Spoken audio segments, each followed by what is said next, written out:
Maray na aldaw tabi sa Indo, mga padaba ko. Ngayon ay magluluto naman tayo ng napakasarap na ulam. Nakatikim ka na ba ng ganitong uri ng ulam? Kung hindi pa nga, ay tara na, samahan mo muna ako para malaman mo kung paano ginagawa ang ganitong klaseng kasarap na ulam. Una nga natin gagawin dito ay mangunguha muna tayo ng mga dahon-dahon na kakailanganin natin sa ating lulutuin. Ito nga pala guys, yung arbubina kung tawagin dito sa amin sa Bicol. At ito naman yung oregano. Hindi ko nga alam kung ano yung Tagalog ng arbubina guys, kaya paki-comment na lang kung alam nyo para malaman ko din. Ngayon ay mangunguha naman tayo nitong dahon ng gabi na gagamitin nating pambalot sa lulutuin nating ulam. Na kung tawagin sa amin ay tilmok. Mahaba-haba talaga yung proseso ng paggagawa ng tilmok, pero pagka natapos nyo na to ay worth it. Grabe sa sarap. Kakailanganin din pala natin dito guys ng nyog. Yung ganito lang siya at hindi pa siya yung pinanggagata. At syempre, hindi naman pwedeng mawala etong tanglad natin. Eto na nga pala guys, lahat ng ingredients na kakailanganin natin sa pagluluto ng tilmok. Isa nga pala ito guys sa mga pinaka-paborito kong ulam na ang pinaka-main ingredients nito ay etong alimango. Ngayon nga ay mag-uumpisa na akong balatan etong mga ricado na gagamitin natin. Meron tayo ditong bawang, sibuyas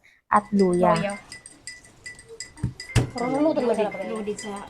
Matrabaho talaga to guys kasi sa mga ricado pa lang ay medyo madami na tayong kailangang balatan. Kaya naman hindi talaga to kakayanin ng isang tao lang guys, kaya kailangan magtulong-tulong na para matapos agad, dahil kung hindi ay baka abutin pa nga ng gabi hindi pa natatapos. Kakailanganin din kasi natin dito ng panggagata. Mabuti na nga lang guys at meron na ako netong food processor na hindi ko na kailangan pang hiwain isa-isa yung mga ricado.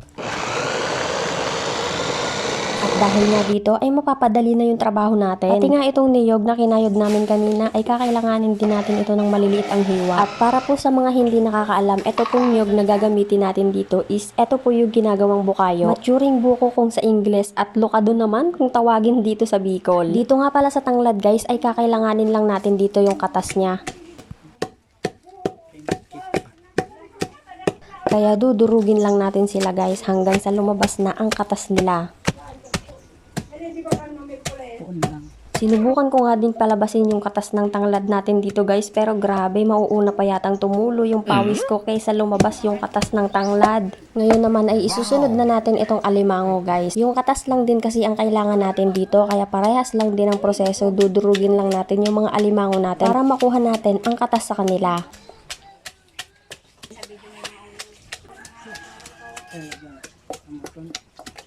Ay, kawawang alimango, uy. Eto na nga pala guys yung katas ng tanglad at alimango natin. Kasama na nga din pala dito yung arbubina at oregano. Hindi ko na nga lang pala na-videohan. Magsasama-samahin lang natin sila guys. Yung mga ricado natin dito sa maturing buko or sa lukado natin. Pati na rin itong katas na nakuha natin sa tanglad, alimango, arbubina at oregano. Hindi pa nga naluluto guys, ay talaga namang napakabango na. Wow! Maglalagay na din tayo dito guys ng mga pampalasa, asin, paminta at etong magic sarap. Hindi pwedeng mawala sa mga niluluto nating ulam dahil isa din to sa mga nakakapagpasarap. Nagdagdag pa nga ako dito ng paminta dahil medyo nabitin ako. At pagkatapos ay imimekos-mekos lang natin to guys para magpantay ang kanilang lasa. Ngayon naman ay uumpisa na natin tong ibalot sa dahon ng gabi. Wow!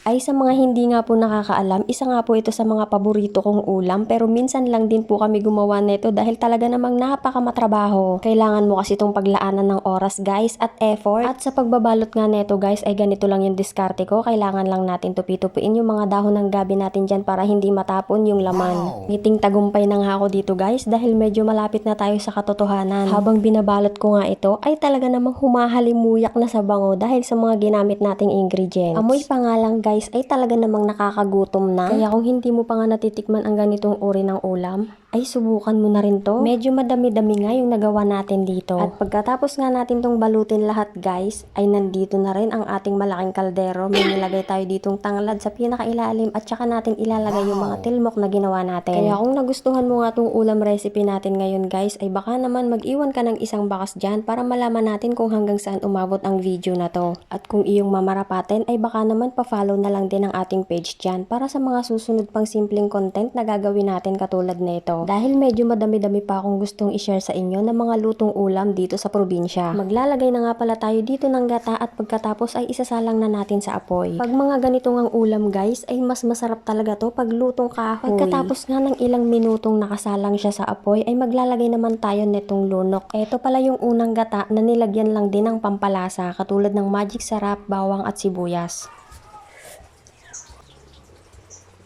Huy! Pag ganito na nga yung itsura guys, ay luto na yan. Pwede na natin yan tikman.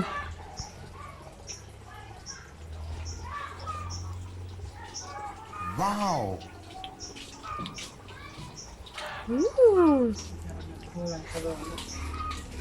Si Ramon. Huy, grabe. Pagkasarap-sarap naman talaga na ito guys. Hindi ko maipaliwanag. Kaya naman eto, hindi ko na talaga napigilan yung sarili ko. Kumuha na nga ako ng isa at gusto ko na talagang papakinto kanina pa.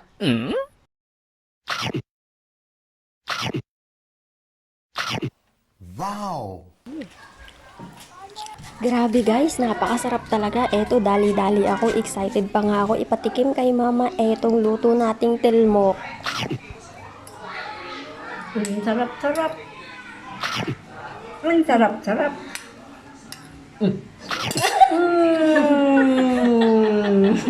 Paikot mo rin